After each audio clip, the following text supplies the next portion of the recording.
हजारों साल पहले एक राजा था जिसका नाम नमरूद था। वह पूरी दुनिया पर हुकूमत करता था और उसकी सल्तनत उत्तर से दक्षिण तक फैली हुई थी। जैसे जैसे उसकी ताकत बढ़ती गई वैसे वैसे उसमें घमंड भी आ गया। उसने अपनी मूर्तियां बनवाई और अपनी रियाया से कहा, मैं भी एक खुदा हूं, मेरी पूजा करो। एक रात नमरूद ने एक अजीब सपना देखा। इस सपने की दो मशहूर रिवायतें हैं। पहली के मुताबिक उसने देखा कि आसमान से एक रोशनी उतरी जो सूरज और चांद से भी ज्यादा चमकदार थी। दूसरी रिवायत के मुताबिक उसने देखा कि एक शख्स उसे उसके तख्त से गिराकर जमीन पर पटक देता है। यह सपना देखकर नमरूद डर के मारे पसीने पसीने हो गया। उसने अपने ज्योतिषियों और भविष्यवक्ताओं को बुलाया और उनसे इस सपने की ताबीर पूछी। उन्होंने कहा, एक नया मजहब आने वाला है और जो शख्स इसे लेकर आएगा वह तुम्हारी सल्तनत खत्म कर देगा। यह सुनकर नमरूद का गुस्सा 7वें आसमान पर पहुंच गया। उसने अपने वजीरों से सलाह की और हुक्म जारी कर दिया कि इस साल जितने भी लड़के पैदा हों उन्हें कत्ल कर दिया जाए। इसके बाद लगभग 1 लाख मासूम बच्चों को मौत के घाट उतार दिया गया। इसी दौरान हजरत इब्राहिम अलैहिस्सलाम की मां गर्भवती थी और जल्द ही उनके घर खुशखबरी आने वाली थी। लेकिन नमरूद के जुल्म की वजह से उन्होंने अपनी हामिलियत प्रेगनेंसी को छुपाए रखा। जब झजगी का वक्त करीब आया तो उन्होंने अपने शौहर आजर से कहा, तुम मंदिर जाओ और मेरी तरफ से दुआ करो कि अगर मुझे बेटा हुआ तो मैं उसे तुम्हारे पास लाऊंगी ताकि तुम उसे नमरूद के सामने पेश कर सको। लेकिन यह दरअसल एक चाल थी। जब आजर मंदिर चले गए तो हजरत इब्राहिम अलैहिस्सलाम की मां चुपके से एक गुफा में चली गई और वहीं उन्होंने अपने बेटे को जन्म दिया। उसके बाद उन्होंने वापस आकर अपने शौहर से झूठ कह दिया कि बच्चा मृत पैदा हुआ था।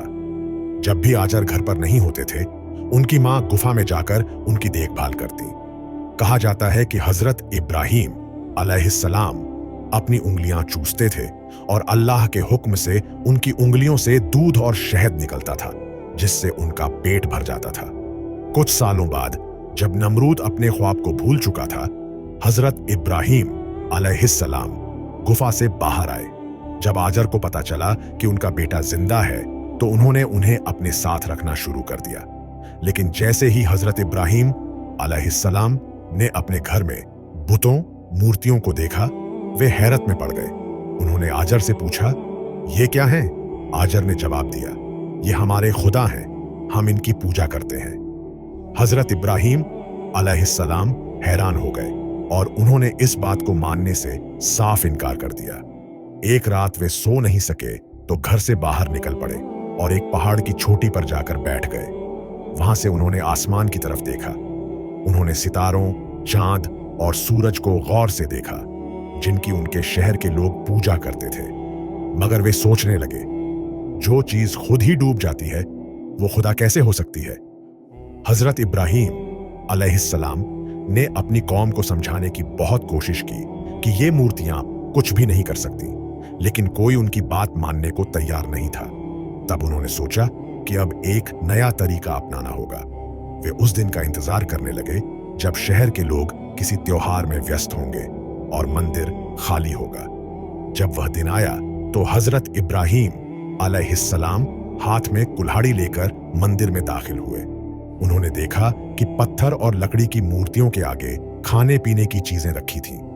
उन्होंने उन मूर्तियों से कहा, क्या तुम खाते नहीं? तुम बोलते क्यों नहीं? अस्साफ़ात 90 से 93। फिर उन्होंने अपनी कुल्हाड़ी उठाई और सारी मूर्तियों को तोड़ डाला सिवाय सबसे बड़ी मूर्ति के। उन्होंने कुल्हाड़ी उसी बड़ी मूर्ति के कंधे पर लटका दी ताकि लोगों को एक सबक मिले। जब लोग त्योहार से वापस लौटे तो मंदिर का हाल देखकर दंग रह गए। उन्होंने चिल्लाकर कहा, यह हमारे खुदाओं के साथ किसने किया? यह यकीनन कोई जालिम इंसान है। कुछ लोगों ने कहा, हमने एक नौजवान को इनके बारे में बातें करते सुना था, उसका नाम इब्राहिम है। अल-अंबिया 59 से 60। लोगों ने हजरत इब्राहिम अलैहिस्सलाम को पकड़ लिया और उन्हें राजा नमरूद के सामने पेश किया। नमरूद ने गुस्से में आकर हुक्म दिया, इब्राहिम को फौरन जला दो ताकि कोई और हमारे देवताओं की बेअदबी करने की हिम्मत न करे। पूरे शहर में ऐलान कर दिया गया कि इब्राहिम अलैहिस्सलाम को आग में डालकर जला दिया जाएगा। लोगों ने एक बहुत बड़ी जगह पर लकड़ियां इकट्ठा करनी शुरू कर दी। कई दिनों तक लकड़ियां जमा होती रहीं, यहां तक कि एक विशाल अलाव तैयार हो गया। आग इतनी भयंकर थी कि उसके पास जाना भी मुमकिन नहीं था।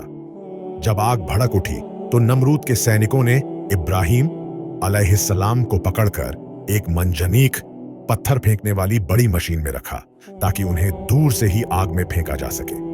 जब उन्हें मंजनीक में बिठाया गया तो जिब्राइल अलैहिस्सलाम आए और बोले, इब्राहिम, अगर आप चाहें तो मैं आपकी मदद करूं। इब्राहिम अलैहिस्सलाम ने जवाब दिया, मुझे तुमसे मदद की जरूरत नहीं, मेरा अल्लाह मेरे लिए काफी है। जैसे ही उन्हें आग में फेंका गया, अल्लाह ने तुरंत आग को हुक्म दिया, ऐ आग, इब्राहिम पर ठंडी और सलामती वाली हो जा। अल-अंबिया 69। लोगों ने हैरानी से देखा कि इब्राहिम अलैहिस्सलाम आग के बीच आराम से बैठे हुए हैं। उनका एक भी बाल नहीं जला, बल्कि वे अल्लाह के हुक्म से पूरी तरह महफूज रहे। नमरूद और उसकी कौम यह चमत्कार देखकर दंग रह गई, मगर फिर भी वे अपनी गुमराही पर अड़े रहे। नमरूद ने अपनी जिद में आकर इब्राहिम अलैहिस्सलाम को देश से निकाल दिया। इब्राहिम अलैहिस्सलाम अपनी कौम को सच्चाई का पैगाम देते रहे, यहां तक कि अल्लाह ने उन्हें नए सफर पर निकलने का हुक्म दिया। वे फलस्तीन, मिस्र और फिर मक्का पहुंचे, जहां उनके जरिए अल्लाह के घर काबा की तामीर हुई। उनकी औलाद में कई बड़े नबी हुए, जिनमें इस्माइल अलैहिस्सलाम और इसहाक अलैहिस्सलाम शामिल हैं। उन्हीं की नस्ल से आखिरी नबी हजरत मोहम्मद मुस्तफ़ा भी तशरीफ लाए। इब्राहिम अलैहिस्सलाम की कुर्बानी, उनकी हिम्मत और तौहीद, एकेश्वरवाद का पैगाम आज भी तमाम आसमानी मजहबों में याद किया जाता है और उनकी सुन्नत हज के दौरान आज भी जिंदा है।